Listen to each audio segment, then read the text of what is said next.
இன்று இரவு federal rate முடிவுக்கு முன்னதாக முதலீட்டாளர்கள் எச்சரிக்கையாக இருந்ததால் பெஞ்ச்மார்க் குறியீடுகள் டிசம்பர் 18 அன்று தொடர்ச்சியாக மூன்றாவது அமர்வில் இழப்பை நீட்டித்ததால் இந்திய பங்குச் சந்தையில் கரடிகள் தங்கள் பிடியை மேலும் இறுக்கியுள்ளன. முடிவில் சென்செக்ஸ் 502.25 புள்ளிகள் அல்லது 0.62% சரிந்து 80,182.20 ஆகவும், நிஃப்டி 137.15 புள்ளிகள் அல்லது 0.56% சரிந்து 24,198.85 ஆகவும் இருந்தது.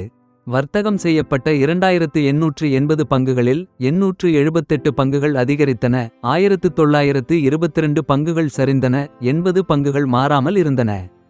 94 பங்குகள் அதன் 52 வார உச்சத்தை எட்டின, 34 பங்குகள் அதன் 52 வார குறைந்த அளவை எட்டின. 78 பங்குகள் மேல் சுற்றிலும் 80 பங்குகள் கீழ் சுற்றிலும் இருந்தன. டிரெண்ட், டாக்டர் ரெட்டிஸ் லேப்ஸ், சிப்லா, விப்ரோ மற்றும் ரிலையன்ஸ் ஆகியவை நிஃப்டியில் அதிக லாபமடைந்தன. அதே நேரத்தில் டாடா மோட்டார்ஸ், பாரத் எலக்ட்ரானிக்ஸ், பவர் கிரிட் கார்ப், ஜே.எஸ்.டபிள்யூ ஸ்டீல் மற்றும் என்டிபிசி ஆகியவை இழப்புகளை சந்தித்தன.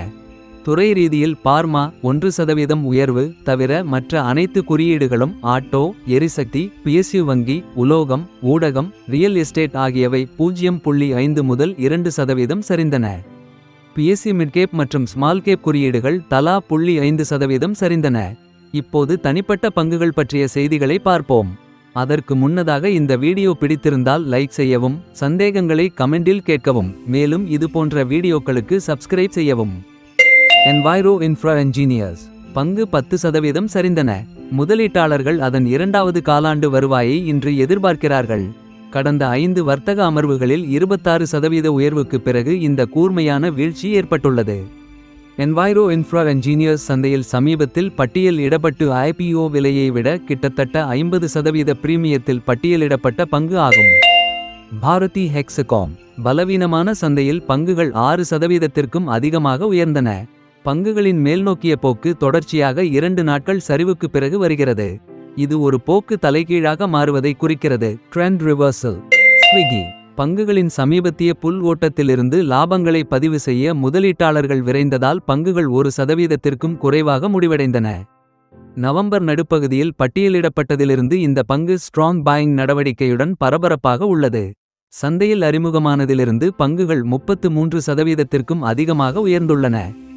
63 மூவ்ஸ் டெக்னாலஜிஸ் NSCL முதலீட்டாளர்கள் மன்றம் முன்மொழிந்த 1950 கோடி ரூபாய்க்கான ஒரு முறை தீர்வுக்கு OTS நிறுவனத்தின் வாரியம் ஒப்புதல் அளித்த பின்னர் தொடர்ந்து 3வது நாளாக பங்குகள் 5% அப்பர் சர்க்கியூட் எட்டியுள்ளன. NSCL வர்த்தகர்களின் அனைத்து உரிமைகோரல்களையும் உரிமைகளையும் நிறுவனத்திற்கு மாற்றும் அதே நேரத்தில் தனக்கு எதிரான சில சட்ட நடவடிக்கைகளை தீர்க்க OTS உதவும் என்று நிறுவனம் கூறியது. NMDC கர்நாடக அரசு சுரங்கங்கள் மற்றும் சுரங்க நிலங்களுக்கு வரிவிதிப்பு மசோதாவை தாக்கல் செய்ததால் இஹக்கு பங்குகள் விற்பனை அழுத்தத்தை எதிர்கொண்டன. NMDC, JSW steel, Tata steel மற்றும் சேல் பங்குகள் சிவப்பு நிறத்தில் வர்த்தகம் செய்யப்பட்டன. CNBC டிவி கர்நாடக அரசு இரும்புத்தாது மீதான வரியை உயர்த்தக்கூடும் என்று அறிவித்ததால் NMDC பங்கு 5% சரிந்தது.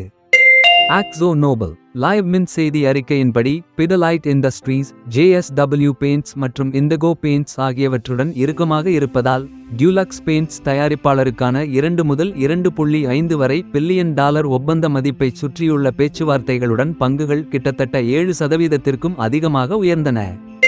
BATech Wabag சவுதி அரேபியாவின் 300 MLD மெகா கடல் நீர் உப்பு நீக்கும் ஆலைக்கான டெண்டர் உள் நிர்வாக நடைமுறைகள் காரணமாக ரத்து செய்யப்பட்டுள்ளன.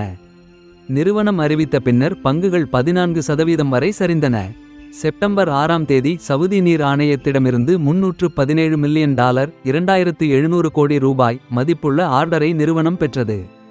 சன்கி இண்டஸ்ட்ரீஸ் சன்கி இண்டஸ்ட்ரீஸ் மற்றும் பெனர் சிமெண்ட் இண்டஸ்ட்ரீஸ் ஆகிய 2 சிமெண்ட் நிறுவனங்களை தன்னுடன் இணைக்க அம்புஜா சிமெண்ட்ஸ் இயக்குநர்கள் குழு ஒப்புதல் அளித்ததை அடுத்து பங்குகள் 12% சரிந்தன.